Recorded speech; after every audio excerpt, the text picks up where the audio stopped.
Martin Rowlson, Uber Operational Excellence Lead. Sure. I mean, it's believable. If you wanted to, we could. We don't have to have it. I can do it. I can do another one. I can. All right. I didn't want to throw in there like head of operational excellence. It's just too. Yeah. See, now this is you being English, I think. Right? You're probably right. You know what I mean? You're probably you right. are that, but when you say it out loud, you're like, oh, that's a bit too much. Yeah. It kind of. Yeah. That's probably a fair and accurate depiction, right? And I just spoke to Michiel from Shell, and you guys got into a little bit of a conversation. You were talking about your growth, which is ridiculous. It's crazy exponential. Yes. So what was it? How many months until what? And then 6 months until what? Yeah, so it was 6 years to a billion trips. 6 years, a billion trips. Yep. Which is we're fine there. Which is still good. Yeah. That's still amazing. And then 6 months to 2. That's ridiculous. That is crazy. Yeah, it's amazing. Just give us a sense of timing on, that 6 years. Those 6 months were when? What year was that? Oh, that's a good question. That was up until 2016. Okay. So it was around June 2016, go back 6 months. So yeah, it's recent. Give us a sense. Martin walks in and, all of a sudden these numbers are doubling. So just as far as what you were doing, were you at the company at the time? I joined in July 2016. They had just got ramped up. Yeah, they were just, yeah. They just hit 2 billion. It's a consistent growth. Yeah. Yes. So give us a sense then of when you joined, what they said to you and what you said to them. Because now you're them. So, but at the moment you were, okay, I'm coming in. And they hired you for OpEx, I would imagine, right? Yes. Because they had just reached 2 billion. It was called Operational Excellence then. It's now called Process Excellence. So we kind of rebranded it slightly. Got it. It was based on a regional focus. So I came into the most complex region, which is EMEA. It's got 70% of the complexity, 20% of the volume, roughly. So what they were telling me was there's a lot of complexity. We're growing fast. A lot of people being added, and now is the time that we need to get efficiency. Right. Now is the time that we need to actually think about this slightly differently. Yeah. We can't just keep throwing people at the problems, which is perfectly logical. I mean, in terms of selling the organization, Uber kind of sells itself. Most people know it, and they're really looking for that values fit within the business as well. Yeah. So obviously, when I was coming on board, they were looking to see whether, does this person fit within our value system? So it's very similar to what the Amazon guy mentioned. Yesterday, and we're here at PEX Europe in Amsterdam. Correct. And we're in a little cafe here. As far as, what you said, 70% of the complexity, 20% of the volume, which is a great pleasure for you, I'm sure, right? It's a challenge, yes. Yeah. It's good fun. Yeah. It's good fun. My first Uber ride happened in Amsterdam, in this city. Yeah. And that was an awesome experience. Many years ago, and it was remarkable. Someone popped up the Uber app, and they showed it to me, and then I saw the car coming, and then it was there moments later. Yeah. Why or how is it different? EMEA, you've got all of these wonderful countries around here, but it's from a customer's standpoint, it seems very uniform. Yes. I'm happy to report to you. Yes. What's going on behind the scenes there? Why is it so complex? Yeah, it's more about, you think about the different regulations, you think about the different languages. So Europe, in essence, is more complex than other parts of the world. And the US, for example, a few languages, single currency, essentially. Yeah. And then it's just a multiplier when you come into EMEA. So you've got multiple languages, multiple currencies, multiple regulations. Yeah. So you're dealing with all of these kind of complexities that don't necessarily exist. Right. And there's a lot of different cultures as well that you have to take into account. So it's good to hear that the experience feels consistent, because that's obviously what we want. Right. And it is, as I said, it's very good to hear that, because that's one of my concerns, is that we do we're very autonomous. We're very agile. You have to be when you're growing this fast. You just have to get stuff done. And you mean each employee is autonomous? Yes, essentially. Right. Yeah. Yes, to do their best work and to go this fast. No idea is a bad idea, so every good idea can rise to the top regardless of where it comes from, which is a fantastic culture to be part of. But then, obviously, it can create variation in customer experience. Right. So it's very good to hear. Obviously, you're getting a consistency, and we need to maintain that. So that's one of the things that in process excellence that we're trying to do is maintain consistency of customer experience, and that consistency is always excellence. How are you able to do that? Meaning, if you are growing this fast and things change this quickly, how can you say to, Bob and Nancy, keep being autonomous, keep being agile, but also stick to some sort of script? Like where is the uniformity, from your perspective for just the folks that are in HQ, and then we'll get to drivers and customers and all that. That's probably one of the challenges that we do have. Yeah. Because naturally, as you alluded to, this autonomy can drive massive variation, and that was part of my presentation yesterday. What we need to do is present process, essentially, that's in a consumable way that agents will use, and therefore follow what is the best practice. So for us, the challenge that we have at the moment is identifying first what is best practice, then number 2, aligning that best practice, and then number 3, building on that best practice, but building on it fast. Yeah. Because, again, as you alluded to, process within Uber can change so fast. You can't take 2 weeks or a month to define a process, because that process may have literally gone. It's no longer within here. a week. Yeah. So we need to have the ability to roll out process, communicate it, and have the ability to change it very, very fast. So this is actually a challenge at the moment. So I can't give you an answer on how we solve for it because we haven't. But that's what your eyes are on. That's what we're looking at. Well, as far as me is concerned, how many folks are we talking about at Uber? Like inside, not drivers, Oh, within Uber, you'd be talking about 15, circa 15,000 employees. So it's a chunk of people there within Uber, and that's Uber overall, globally. But what about EMEA? Can we zero in, or I wouldn't be able to give you the exact numbers. And to be honest, 15,000 was probably a while ago, and it's probably grown. I'm not close to these kind of numbers. Got it. But that 15,000 globally, then that starts to kind of okay, fine. It's not a ton of people. Yeah. But there still needs to be process, and it still needs to be excellent. As far as the drivers are concerned, I've been offered to be a driver, so Oh, nice. In my email. Okay. What is? And are you going to have a go? I can't take you up on that. I have no car. Okay. That's the only reason, though. And where are you normally based? New York. But don't hold this against me. Okay, so you perhaps could. I don't know exactly all the different regulations, but if it's similar to San Fran, you could perhaps just get a car and drive. And I was thinking about taking a zip car and then being an Uber. I don't know if that. I would love to. If I lived in San Francisco, I would be an Uber driver. I would love to have that experience. Sure. Over here, you actually have to be a taxi driver. You actually have to be registered. So it's somewhat difficult. So then let's skip drivers for a second, because that's the second time we're talking about kind of regulations. And it seems like with this innovative and disruptive industry that you guys really have created, things are always changing as far as regulations are concerned. That regulatory environment that you talked about and how it's different in each country here in EMEA. How do you deal with the changes as they come to you? In other words, how can you optimize that process where there is no process if the elected official says no more? You know? I mean, it's a good question, and I think the way that we look at it is we understand what is the consequence of this regulation, and what's going to happen to it on a back end from a customer support perspective. So what you've got to bear in mind is that process excellence is focused around customer support.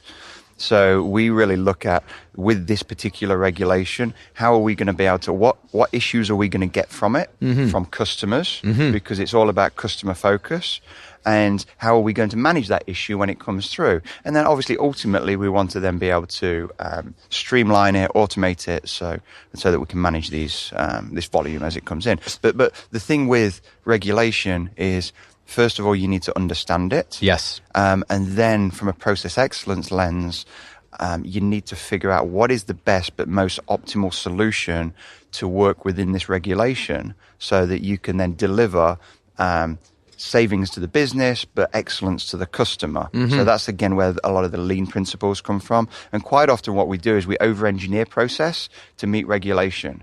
Do you mean we as process excellence executives or we at Uber? No, we at Uber, because as I mentioned, it's fully autonomous. So just thinking about some of our processes in some of our local locations, which we would call green lights, which is essentially where a driver goes to get onboarded. There's a lot of opportunity there because they've got a regulation. They have built a process around that to make sure that they comply. And then from a process excellence perspective, we can go in and help them optimize that process, obviously maintaining the regulation or probably far exceeding regulations, to be quite honest. Sure. But doing it more efficiently. And then what you can find is you can scale some of this out, especially if you optimize a process in a very heavy regulated environment. Right. Then you can actually start to think about scaling that out globally. As well as a heavy touch point, this green light where you're onboarding drivers. So there is a place where I get onboarded as a driver? Yeah, for sure. Okay. What have you kind of realized here in EMEA? What works as far as, improving the process as you're introducing the process? Yeah, that's good because it's outside. So it's slightly outside of scope, but we are involved now with green light hubs a lot more than what we were in the past. Yeah. Green light hub is obviously a very, it's a critical operational process that we have to make sure that drivers are onboarded effectively, to ensure that they get the training so that they know what's expected of them from a customer view, and also that we can set them up to succeed is ultimately what we're trying to do. Up until recently, there wasn't much scope in that, but now, from a process excellence perspective, we are involved with green light hubs, but it's early days at the moment. Right. So in terms of my involvement, I mentioned the lost property process in the conference, and just hit it here because if folks weren't in the room, share what you were sharing. Okay, yes. Yeah, so, I mean, we basically launched a process that improves lost property overall, the experience of lost property, which is it's not a great experience for a rider. You've obviously lost something. Sure. That's panic sets in. Especially if it's my mobile phone, right? You want to get that item back. So we've basically built a process that enables that to be a lot more efficient. And to be honest, it's better than what it was. It's not as good as it's going to be. Right. So we want to build things into the product, because that's just the way that we work at Uber, is that ultimately we want to build things into the product to differentiate ourselves from everybody else. Right. So this is some of the focus, because lost items get returned to green light hubs. Yeah. So that's where I've been working with the green light hubs. And so these green light hubs become real, true, kind of almost. Well, it's a point for the driver to go back to. So if they've got any issues, they will always go back to the green light hub because it's their local area to help them. And can you describe that further? What would it be? Would it be a corner? Would it be a shop? What would it be? No, it would be a big facility. Okay. You would go in. It would look like any kind of, I guess, business, but more of a modern business, so open layout. And you would have sections for the driver to go and get training. You would get sections for the driver to go and ask questions. So you imagine when you go into any kind of council building, for example, because you need to get your driving license. It feels like that. So there's a ticketing system. The driver sits down, waits for somebody to get, and then gets served. Yeah. But you also get trained. You also get onboarded. It's the entire driver experience to get them up and running, and then also service them throughout their life with Uber. It's a fantastic experience. It sounds like it. And that brings me to, I'd love to hear Martin's thought, right? This is just personal thoughts on, you're in this truly disruptive industry, which plays into the larger kind of service as a company, the sharing economy. And I wonder what your thoughts are on where we are, right? So Uber came on as one of the early folks and saying, we don't necessarily need to own, these cars or these drivers. We can just kind of connect folks. which makes my life easier and better, right? I have a taxi now in 3 minutes, right where I am. So it's wonderful. Yeah. Where do you think we are and where do you think we're going as far as sharing economy is concerned? It's a big question, but you're kind of, you've got a different viewpoint than I do. That is a big question. I mean, you see a lot of companies that are modeling essentially what Uber have done. Mm-hmm. And that we're the Uber of? Yeah, exactly. And that may not be anything to do with ride sharing, for example. Right. It's just about getting something to somebody in the most efficient way that then ultimately gives them time back in their life to do things that they want to do. People typically, we're in an environment where people don't want to wait for things and they want it to be simple and easy. So this is something that Uber has created, a simple way to get you from A to B, essentially as easy as running water. Yeah. So where do I see this going? I just see that there's going to be more companies replicating this kind of model. Yeah. They'll come up with a thing that they believe a customer would need to get, and then they will figure out how to get it from A to B as fast as possible using technology, because that's essentially what it is. Indeed. And you have turned this analog guy, Gen X guy, into now I expect everything. Guy. Yeah, of course you are. Yeah. I'm looking at you. But what I'm saying, from my perspective, you're in there, right? And so from my perspective, my expectations have completely changed in terms of immediacy. Yes. Yeah. And that obviously is changing our society generally.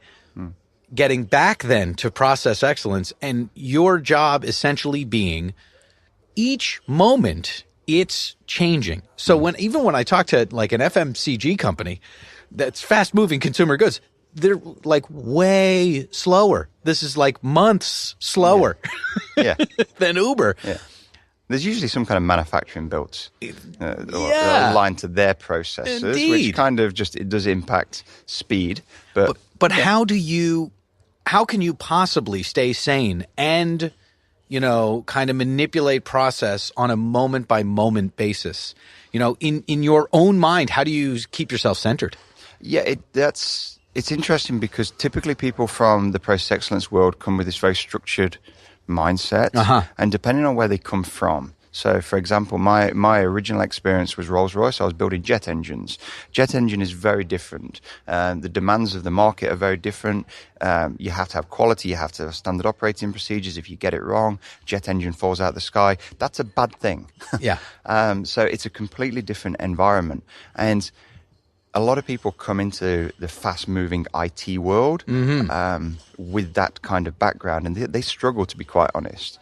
I came from a company before that was in the IT space, so that gave me a bit of a sense of how Uber was going to look.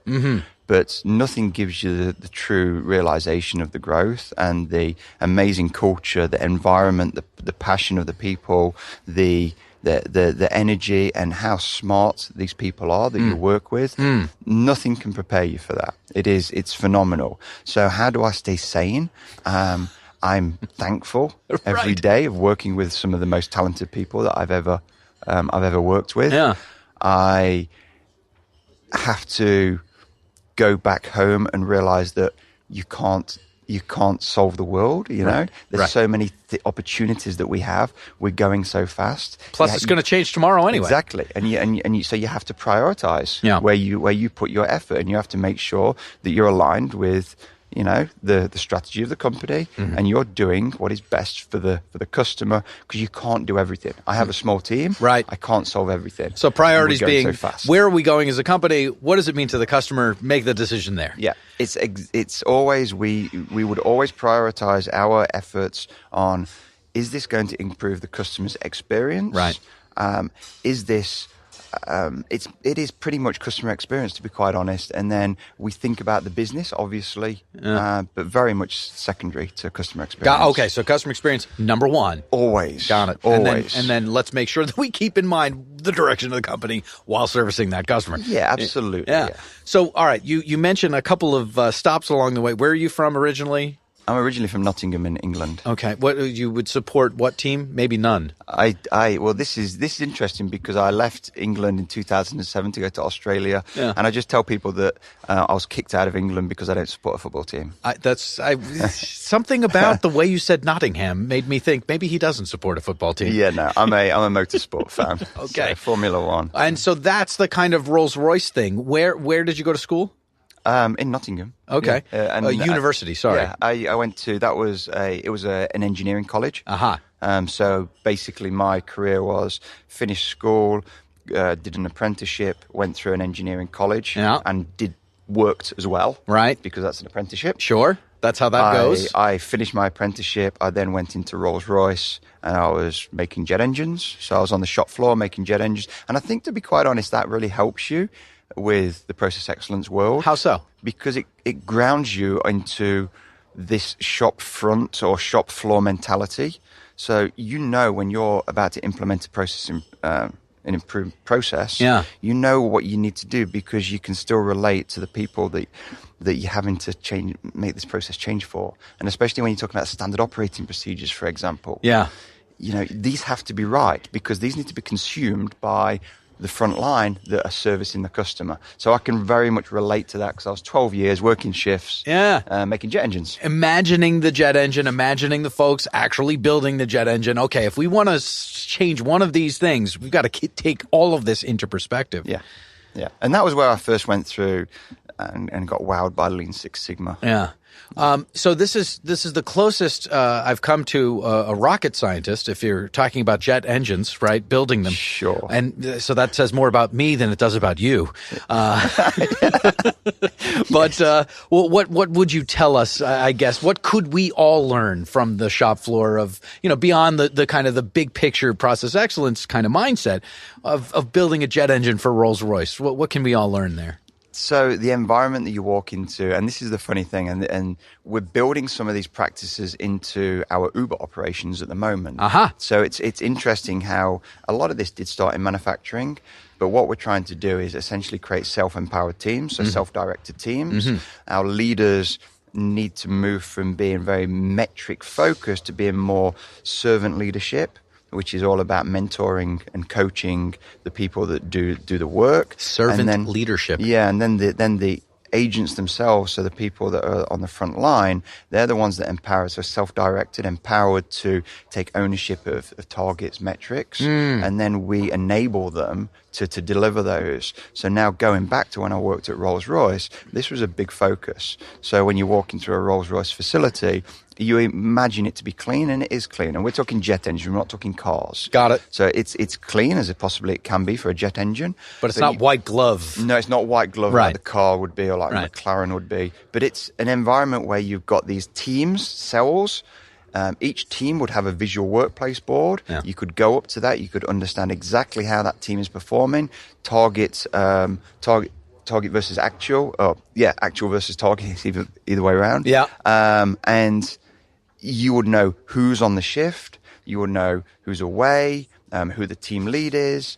You would see standard operating procedures. You would actually be able to understand how that cell or that area is working at that given time and whether they're meeting what they're supposed to be doing. Nice and clean. It is visual. Yeah. Everything you need is visual. So it's all about being able to answer questions without having to ask.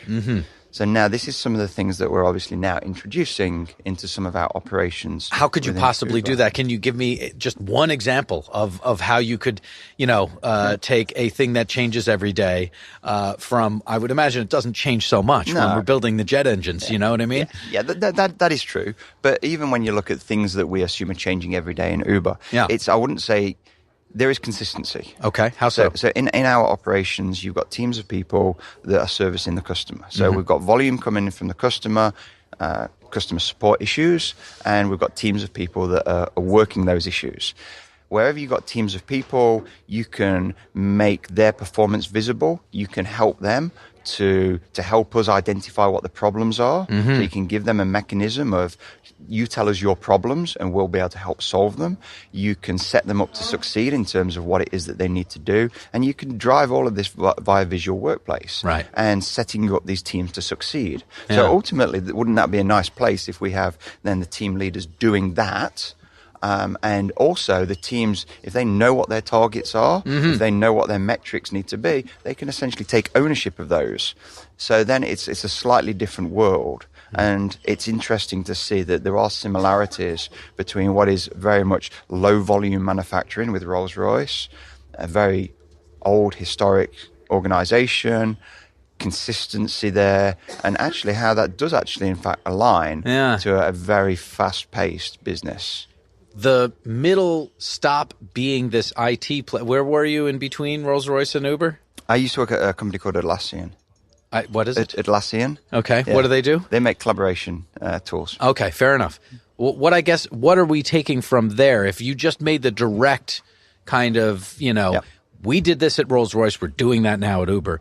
What additional kind of pieces did we take from that IT play? Yeah, I mean, there was, so in between that as well, there was supply chain. So I used to work for Staples, which obviously most people will know being the big office products provider. Indeed. Then finance as well. So what you're able to, and this is one of the benefits of working in the process excellence space, is you're able to go across these different industries and learn things. And essentially, so it's just been a learning journey for me. Uber has probably been very different to some of the others, but you just take things and best practices, and then what it's about is you don't go in and say, okay, this is what I've done there, this is what I'm now going to do here. Yeah. You have to fit it with the culture and the environment. But essentially, you've got this skill set, and then you're figuring out, how can I apply this in Rolls-Royce? How can I apply this in a bank, in Staples, in Atlassian, where I was, and also take the brilliance that you're coming in and seeing, so the brilliant people that I work with every day in Uber, and amplifying and then amplifying that, but also kind of taking what they do and understanding. That's about understanding the culture, and then building your program around the culture. I hear you. I feel like you've kind of cheated, though, and let me explain how. Yeah. You've got the manufacturing with Rolls-Royce, right? Then you've got IT, we mentioned. You've got both supply chain and retail, and, any retailer will tell you that's really just supply chain. And then you've got the finance, because you said you worked at a bank for a little bit. So isn't that most of the things that we have to think about and do? I mean, That was intentional with my career. It was? Yeah. Really? Yeah, because that's one of the benefits of working in process excellence, or having a process excellence type of role. Yeah. Is that when you get a choice in your career, do you want to go off and be a people leader, people manager, and therefore you get a skill on managing large teams of people, and that essentially could be your career path, or do you want to be more of a specialist, enabler, influencer style, but quite often working with small teams or even by yourself. That was the path that I chose, but knowing that that's going to give me the ability to go across different industries, because I'm still yet to find any company that doesn't want to improve. Yeah. And whether it's Lean Six Sigma, Agile, design thinking, continuous improvement, process excellence, operational excellence, whatever hat you put on it, there's some core skills that a lot of people are learning now when they're going through university, which is great to see. Sure. So a lot of people at Uber just apply a lot of this stuff. But there's also some structure to it as well, which is quite often lacking. And there's things that you can always bring to an organization based off either on your knowledge and lessons learned and failures that you've done in the past, and based on this amazing toolkit that keeps getting bigger and bigger because more people keep coming into it and adding, and then you apply it. More people keep coming in. You've got a new CEO, and you've also got a new, I don't know what her job title is, but Bozema St. John. I know her. Well, that's in the U.S., I guess, because her, not because, but her daughter and my niece have the same name. But as far as there is new leadership coming in, breathing kind of a different kind of life, I guess, into the organization. Are you feeling that in EMEA at all, or? Yeah, you feel it throughout the entire organization. Yeah. It has never. So one thing that hasn't changed is the openness and the environment for people to know what's going on. Mm-hmm. So every single week you hear from the CEO that hasn't changed. Mm-hmm. It's an open, transparent environment. It's very inclusive. It's very empowering. So these are things that are consistent. Mm. But yeah, I mean, with any change, you get some strengths that come from a change of leadership. Right. Yeah. And that's amazing. That's great to see. And it's just, I guess, I spoke about maturity in my presentation. I think it's just a journey of maturity that we're going through, that any company has gone through in their history. Sure. Some of them have It's all about growing up. Sure. Some of them have had the opportunity to take 100 years to get to today. Yeah, exactly. You guys don't necessarily have that ability. Yeah, and that's kind of also what I mentioned in the presentation. There's a burning platform sometimes that's not easy to identify. And again, you just get to a certain scale and certain events happen perhaps, and then, yeah, it's just a journey of maturity, and it's good to be part of that. Yeah, I can see great things from where we were, where we're going. It's to be honest, it's the most amazing company that I've ever worked for. It's incredible. I can feel your heart when you say that. It's incredible. So I have 3 final questions for you. I'll tell you what they are, and I'll ask you them in order. What has most surprised you at work along the way? What's most surprised you in life? And on the soundtrack of your life, one track, one song that's got to be on there. But first things first, we kind of did run through your career. What's most surprised you at work along the way? Over all of the whole thing. It surprised me. I think it'll be people. I know that's kind of broad, but it's just the way that seeing how different people operate and work within different environments. So again, having the luxury of being able to go across these different environments, you get to meet different people in the way that they're wired. But the good thing is you get to be able to take so much from that and so much lessons learned. Yeah. And there's a lot of people that I've met along the way that, to be honest, it's been like, oh, wow, that's really painful, but you've actually learned a lot from it. Yep. From that experience. Yep. So I think it's my development as a result of the people and the industries that I've gone through. Yeah. And also up until, I guess, Uber is perhaps the consistency of going across these different industries and actually being able to apply similar tools and techniques. Uber is slightly different because of the speed that it's growing at and the size of it. But there is still consistency in terms of Lean Six Sigma, which is actually quite nice to see across different industries. Yeah, so there's the consistency. You said that the way that they're wired were a few words that you put together that I noticed. And I wonder, I don't actually say way that they're wired. Yeah, the way that they're wired. And so like with supply chain or manufacturing or finance or IT, or how many different, kind of experiences are there in this thing we call humans? Meaning, there are some people that will tell you that there's really, kind of 5 different types of personalities, and that's about it. And everybody fits into one of those buckets. Do you subscribe to that type of theory, or are we all our own snowflakes, as they say? Yeah, I would probably go more on the individual one. Yeah. I'd say that there's perhaps a common thread. Which is what?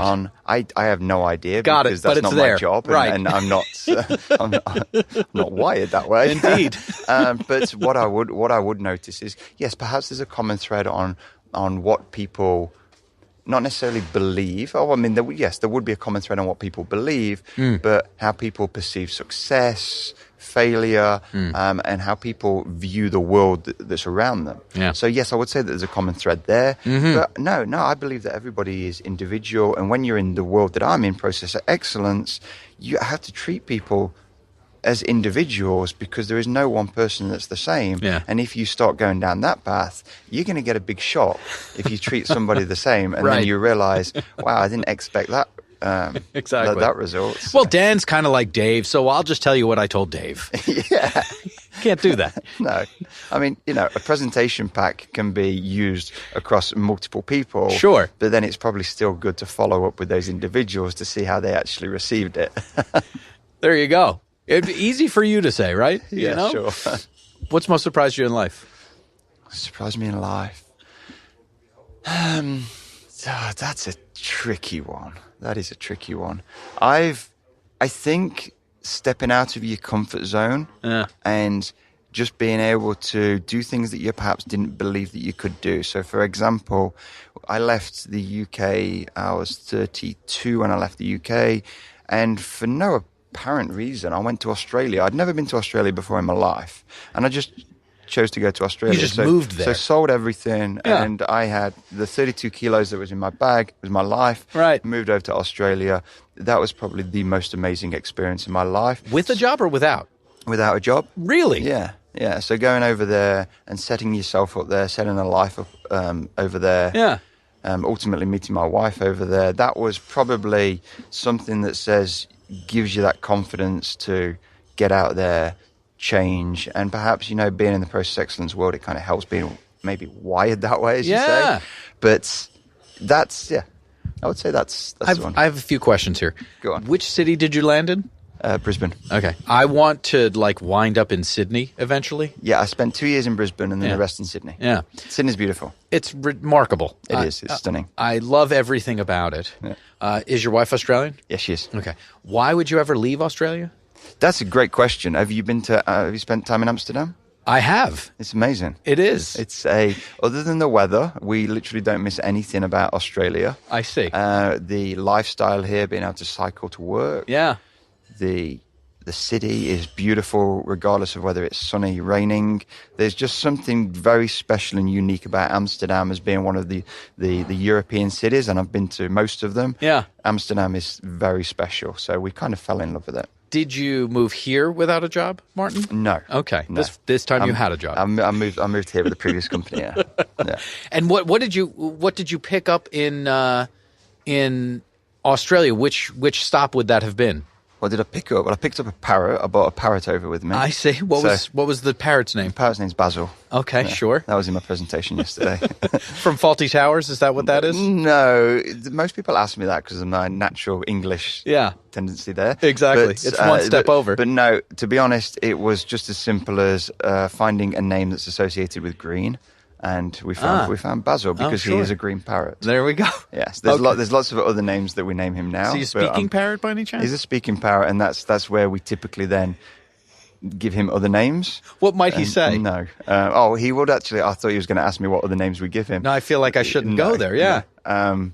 He says hello, I love you. He basically anything that we've said to him. Often he'll parrot it. He'll parrot it. Yeah. But he hasn't picked up on quite a lot of words that we say to him quite often, thank goodness.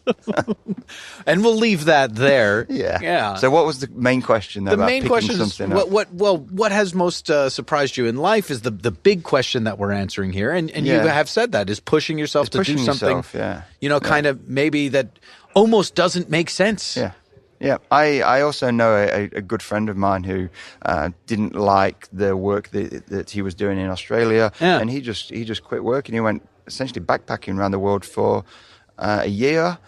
He helped out children in need in South America, helped them to read, and now he's based in New York. He's very successful, and that changed his life. So it's just those examples, and mine was a similar one where you just go, I'm going to change, and I'm going to take a leap of faith, and I'm going to back myself, and all of that is true. That also takes you must have sizable cojones.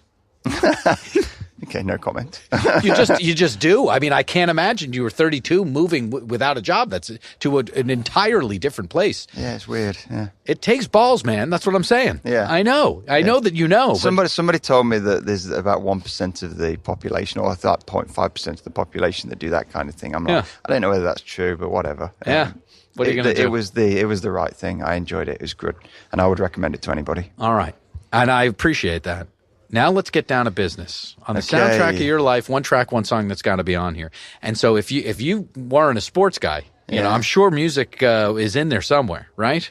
Yeah, yes. That's a tricky one because there's just so many that I like. Sure. But I would always, when people ask me this question, I probably gravitate back to Oasis. I knew you were going to say Oasis. Yeah, well, I'm English, right? Yeah, and then but I'm a Generation X. Yeah.